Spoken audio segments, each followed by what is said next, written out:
Титка. Икенсе бүлек. Һин иһә хак тәғлимәткә тура килгәндәрҙе вәғәзлә.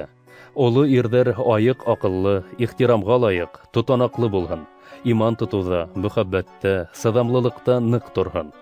Өлкән йәштәге ҡатындар, ысын иманлы кешеләргә хас булғанса, үҙҙәрен әҙәпле тотһон, ғәйбәт һөйләмәһен, эскелеккә бирелмәһен, яҡшылыҡҡа өйрәтһен.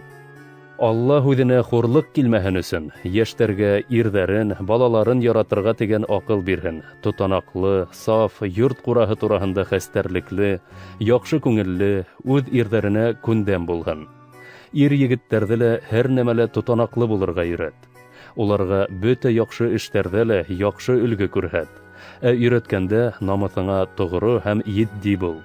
Дәлилдәрең дөрөҫ һәм кире ҡаҡмаҫлыҡ булһын. Шулай ҡаршы килеүселәр бер ниндәй ҙә насар һүҙ әйтерлек урын тапмайынса оятҡа ҡалыр.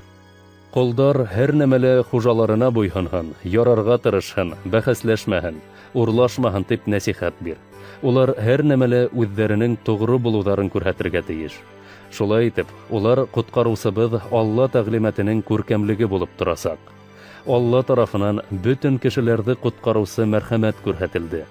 Был мәрхәмәт, Аллаһыҙлыҡты һәм донъяуи нәфселәрҙе кире ҡағып, беҙҙе был донъяла тотанаҡлы, ғәҙел булырға һәм Аллаға ихлас табынырға өйрәтә. Шул уҡ ваҡытта беҙ ҡыуаныслы өмөтөбөҙ, бөйөк Аллабыҙ ҙа, ҡотҡарыусыбыҙ ҙа булған Ғайса Мәсихтең шөһрәте күренеүен көтәбеҙ. Мәсих беҙҙе һәр төрлө гонаһтан йолоп алайым һәм яҡшылыҡ ҡылырға ашҡынып торһон өсөн халҡын таҙарындырайым тип, үҙен беҙҙең хаҡҡа ҡорбан итте. Быларҙың барыһы тураһында һөйләгәндә, нәсихәт биргәндә һәм фашлағанда хакимлыҡтың һәр төрөн файҙалан. Һине бер кем дә һанға һуҡмай тормаһын.